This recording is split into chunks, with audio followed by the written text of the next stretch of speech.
Yeah, it went well. I think the guys played well, and yeah, big ups to the guys. They stick to the structures and everything, and yeah, well done. I came from Primrose to Kuils River. What a great team, great spirit.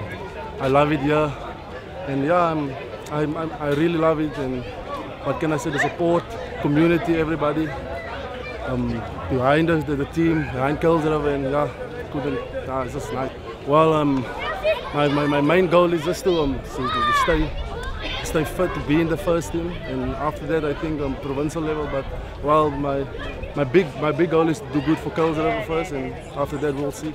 Yeah, I mean the Gears is very nice, and yeah, what can I say? It's a nice club.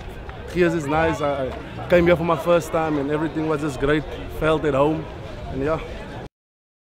Ja, is lekker hier by Kuils River. Die Gees is lekker. Van die eerste dag wat ek gekom het hier, ek het sommer thuis gevoel. En ek wil net my beste doen die jaar vir die klub en 'n goeie season in Super League geaai het. Vir die 45 minute was dit nogal lekker om saam met ouens te speel, die gevoel tussen hulle te kry, maar dit gaat net hiervan af gaat dit net bitter en bitter gaan. Maar is baie lekker geweest. Ja, ek sien nogal uit vir Super League A. Nog 'n Super League A gespeel, maar ek sien uit aan die team wat ons het. Dink ek ons kan dit maak. Ons ouens ja lekker. Daar is nog 'n bietjie hakplekke wat as net wat ons kan regmaak op die oefenveld.